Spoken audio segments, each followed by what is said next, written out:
नमस्कार दोस्तों, आप सबका स्वागत है मेरे YouTube channel study with Avinash Chaturvedi में।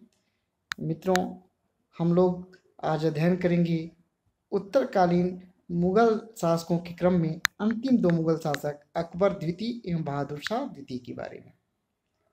1806 में शाह आलम द्वितीय की हत्या कर दी गई। शाह आलम द्वितीय नाम मात्र का शासक था, फिर भी वो मुगल बादशाह था।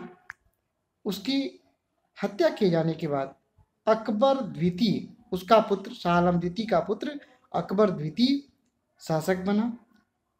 अकबर द्वितीय अंग्रेजों के संरक्षण में शासक बनने वाला प्रथम मुगल बादशाह था, क्योंकि 1803 में दिल्ली पर अंग्रेजों का अधिकार हो चुका था। अंग्रेजों के दिल्ली पर आधिपत्य हो जाने के बाद मुगल सत्ता केवल एक प्रतीकात्मक रूप में रह गई थी। अकबर द्वितीय की सत्ता केवल लाल किले तक सीमित थी। उसका जो आदेश चलता था केवल लाल किले में चलता था। लाल किले के बाहर उसका कोई अस्तित्व नहीं था। अकबर द्वितीय के समय कोई महत्वपूर्ण राजनीतिक घटनाक्रम नहीं हुआ।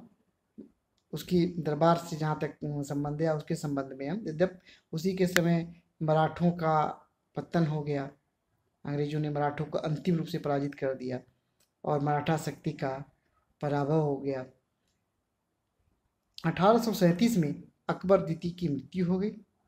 अकबर द्वितीय की मृत्यु हो जाने के बाद बहादुर शाह द्वितीय शासक बना, जो अंतिम मुगल बादशाह था।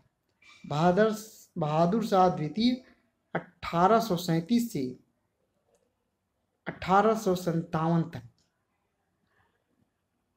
शासक रहा, मुगल बादशाह रहा। प्रथम स्वतंत्रता संघर्ष 1857 में छिड़ गया।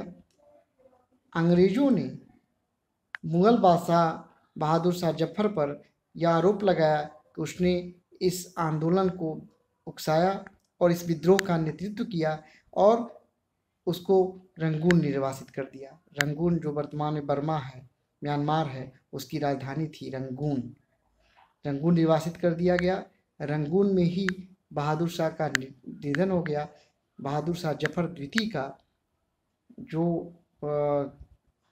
कब्र है वो रंगून में ही स्थित है। दो मुगल बादशाह ऐसे हैं जिनकी कब्रें भारत से बाहर हैं। एक तो